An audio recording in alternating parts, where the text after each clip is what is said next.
Good morning student, I am Kajal Rajput. आइए हम देखते हैं रेशियो एनालिसिस का second types of ratio analysis. पहले वीडियो में आप लोगों ने देखा कि रेशियो एनालिसिस क्या है। रेशियो एनालिसिस एक टूल है, टेक्निक्स है बिजनेस के फाइनेंशियल स्टेटमेंट को एनालाइज करने के लिए, उसके डीप से डीप स्टडी करने के लिए कि क्या है बिजनेस का पोजीशन, वो प्रॉफिट में जा रहा है कि लॉस में जा रहा है। उसके कुछ हम लोग ना एडवांटेज भी देखे थे और डिसएडवांटेज।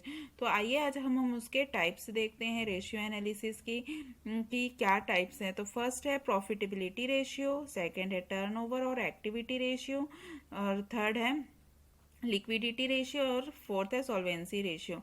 टर्नओवर रेशियो को हम एक्टिविटी रेशियो भी बोलते हैं। तो हम फर्स्ट से देखते हैं क्या प्रॉफिटेबिलिटी रेशियो की क्या होता है। Profitability ratio for measuring the profitability of business profitability, मतलब बिजनेस के प्रॉफिट को देखना कि प्रॉफिटेबिलिटी एक ऐसी रेशियो है जो क्या मेजर करती है एक बिजनेस की प्रॉफिटेबिलिटी। इसकी हेल्प से एक बिजनेस कंपैरिजन कर सकता है कि प्रीवियस ईयर में इसका कितना प्रॉफिट था और इस ईयर में क्या हुआ।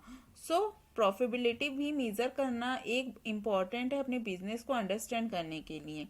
तो प्रॉफिटेबिलिटी रेशियो बिजनेस की प्रॉफिट को मेजर करती है कि उसको कितना परसेंट कैसा प्रॉफिट हुआ, और इसमें हम gross profit, net profit check करते हैं कि बिजनेस की क्या पोजीशन है, कैसी है।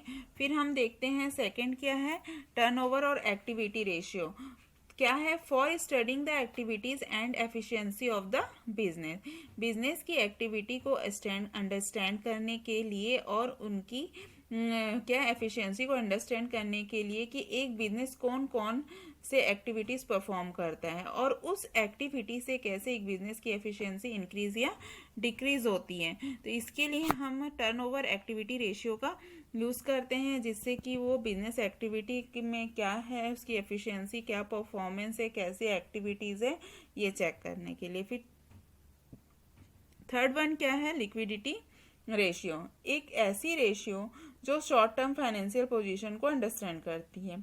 ऐसे अंडरस्टैंड करती है जैसे बिजनेस की इमीडिएटली क्या होता है, शॉर्ट टर्म लाइबिलिटी पे करती है कि नहीं कर पाएगी।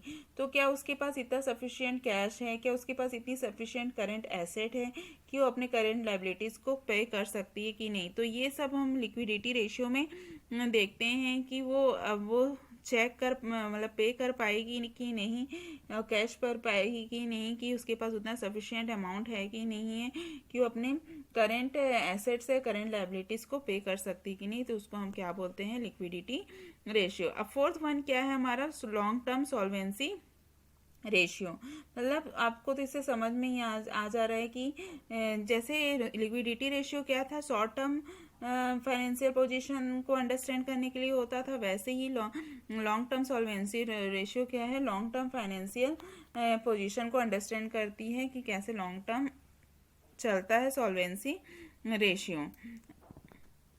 अब फर्स्ट हम देख रहे हैं क्या, प्रॉफिटेबिलिटी रेशियो। अब इसके से रिलेटेड हम प्रैक्टिकल क्वेश्चंस को सॉल्व करेंगे। सबसे पहले देखते हैं टाइप्स ऑफ प्रॉफिटेबिलिटी रेशियो क्या क्या है। इसके दो टाइप्स हैं, एक जनरल प्रॉफिटेबिलिटी रेशियो और एक ओवरऑल प्रॉफिटेबिलिटी रेशियो है। तो फर्स्ट जनरल प्रॉफिटेबिलिटी रेशियो में हम क्या क्या पढ़ेंगे कि ग्रॉस प्रॉफिट रेशियो कैसे निकालते हैं, नेट प्रॉफिट रेशियो कैसे निकालते हैं, ऑपरेटिंग रेशियो कैसे निकालते हैं, एंड एक्सपेंसेस रेशियो कैसे निकालते हैं। और ओवरऑल प्रॉफिटेबिलिटी रेशियो में हम क्या पढ़ेंगे कि return on proprietors fund, return on equity capital, return on capital employed और अर्निंग पर शेयर। फर्स्ट है हमारा क्या है, जनरल प्रॉफिटेबिलिटी रेशियो में हम इसमें बहुत सारे फॉर्मूलाज हैं। एक ही आपने प्रॉफिटेबिलिटी रेशियो में देखिए इतने सारे फॉर्मूलेज हमको पढ़ने हैं। उसके बाद हमारा टर्नओवर का कुछ फॉर्मूला है, लिक्विडिटी का कुछ फॉर्मूला है और लॉन्ग टर्म सॉल्वेंसी रेशियो का भी कुछ फॉर्मूलाज हैं। तो सबसे पहले हम देखते हैं gross profit ratio. Gross profit ratio का हमारा क्या फॉर्मूला है, gross profit ratio equal to gross profit into 100 divided by net sales. इसको हम पुट करके क्वेश्चन को सॉल्व करेंगे, बिजनेस का फाइनेंशियल स्टेटमेंट को चेक करेंगे कि कितना परसेंट इंक्रीज हो रहा है, कितना परसेंट डिक्रीज हो रहा है। तो आइए हम इससे रिलेटेड एक क्वेश्चन देखते हैं, ग्रॉस प्रॉफिट रेशियो निकालने का क्वेश्चन। फिर क्या है कि नेट सेल्स अगर हमको दिया है तो total sales equal to cash sales plus credit sales minus sales return. Net sales निकालने के लिए हमको ये फॉर्मूला पुट करना पड़ेगा, total sales cash sales plus credit sales minus sales return.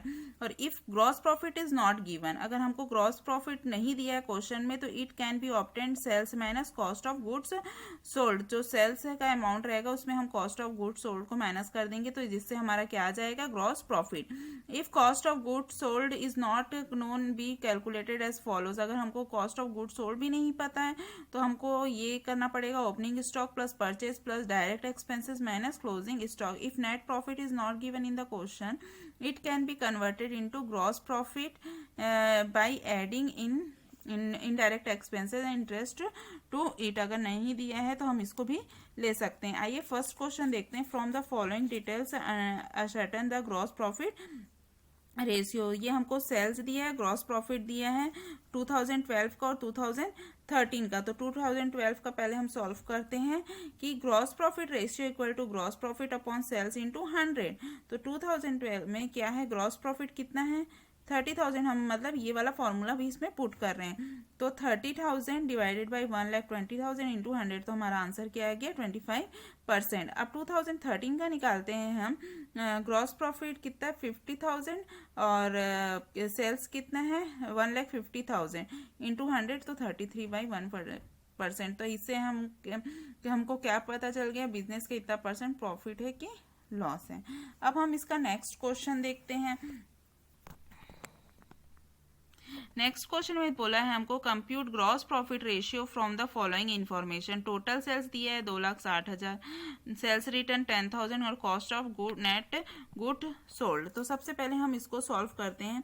Gross profit ratio निकालने के लिए हमको हमारा क्या फॉर्मूला है, gross profit upon net sales into 100। तो ग्रॉस प्रॉफिट हमको नहीं दिया है, तो हम इसको निकालने का पहले भी फॉर्मूला देखे हैं कि net sales minus cost of good net sold. तो कितना 2.5 लाख डिवाइडेड बाई 2 लाख कर दिया, तो हमारा 50,000। अब नेट सेल्स भी नहीं दिया है, तो हमारा सेल्स माइनस सेल्स रिटर्न। तो सेल्स कितना है 2,60,000 माइनस सेल्स रिटर्न कितना है 10,000, तो हमारा क्या आ गया 2,50,000। तो ग्रॉस प्रॉफिट रेशियो कैसे निकालेंगे, 50,000 डिवाइडेड बाई 2,50,000 इंटू 100, तो हमारा कितना निकल गया 20% ग्रॉस प्रॉफिट रेशियो। अब हम निकालते हैं cost of goods sold. Next में क्या बोला है, परचेज दिया है, ओपनिंग स्टॉक दिया है, क्लोजिंग स्टॉक, क्रेडिट सेल्स और कैश सेल्स 25% ऑन सेल्स। तो अब हम निकालेंगे, पहले निकालेंगे कॉस्ट ऑफ गुड्स सोल्ड। तो opening stock plus purchase minus closing stock, तो इससे हमारा क्या निकल गया 6,40,000। अब टोटल सेल्स निकालने के लिए क्रेडिट सेल्स और प्लस कैश सेल। तो टोटल सेल्स को तो हमको नहीं पता है, तो क्या कर लिए, उसको एक्स ले लिए, ये 6 लाख दिए हैं और 25%, तो एक्स का 25%। क्यों लिया इसने हम लोगों ने ऐसा, क्योंकि कैश सेल क्या बोला है कि 20% ऑफ टोटल सेल। तो टोटल सेल्स तो हमको पता नहीं था, तो टोटल सेल्स को हम लोगों ने क्या लिया था एक्स, तो एक्स का 25%। तो ऐसा करके हम ये क्वेश्चन को सॉल्व करेंगे। तो एक्स को हम लोगों ने 100 ले लिया, 100 माइनस 0.5 किया तो 0.75 आया, 6 लाख। तो एक्स हमारा क्या निकल गया 8 लाख। अब ग्रॉस प्रॉफिट क्या हो गया, total sales minus cost of goods sold. तो टोटल सेल्स कितना निकला है हमारा 8 लाख और कॉस्ट ऑफ गुड्स सोल्ड कितना निकला है 6,40,000। तो इससे हमारा क्या निकल गया ग्रॉस प्रॉफिट। तो फिर हम इसको फिर से उस फॉर्मूला में पुट कर देंगे। Gross profit ratio equal to क्या है हमारा formula, gross profit upon net sales into 100। तो ग्रॉस प्रॉफिट 1,60,000 और नेट सेल्स हमारा कितना निकला था 2,50,000 इंटू 100। तो इस तरीके से क्वेश्चन को सॉल्व करते हैं। नेट सेल्स कितना निकला हमारा 8 लाख। अब हमारा थर्ड पॉइंट है, क्या है, selling price is fixed 25% of above cost. Selling price से बोल रहा है कि कॉस्ट हम लोगों ने ले लिया 100 और सेलिंग प्राइस बोल रहा है 25% एबव कॉस्ट। एबव बोल रहा है इसलिए हम लोग उसमें क्या कर दिए, ऐड कर दिए। अब ग्रॉस प्रॉफिट निकालने के लिए फिर हम लोगों ने वही फॉर्मूला पुट कर दिया, selling price minus cost of goods sold. फिर हमारा कितना निकल गया 25। तो gross profit ratio equal to 25/5 into 100। तो हमारा फिर से क्या निकल गया 20%। फिर आइए हम देखते हैं डी में क्या बोला है कि opening stock, purchase, closing stock, wages दिया है और कैरी एज इनवर्ट दिया है, सेल्स दिया है और सेल्स रिटर्न दिया है। तो हम उसको ट्रेडिंग अकाउंट बनाकर कर लेते हैं। Opening stock, purchase, wages, carriage inward, आप लोग को तो पता है ये सब इधर आता है। सेल्स में ये हो गया 20 लाख, 2 लाख 40,000 क्लोजिंग स्टॉक। अब इससे माइनस कर दिए तो हमारा क्या निकल गया, ग्रॉस प्रॉफिट। अब उसके बाद हम इसमें फॉर्मूला पुट किए, ग्रॉस प्रॉफिट रेशियो कितना है हमारा 4 लाख सॉरी, और ग्रॉस प्रॉफिट नेट सेल्स कितना दिया है 20 लाख इंटू 100। इससे भी हमारा आंसर क्या आ गया 20%। तो इस तरीके से हम ग्रॉस प्रॉफिट रेशियो निकालते हैं। आगे के भी क्वेश्चंस आप सॉल्व करके देखिए। Okay, thank you.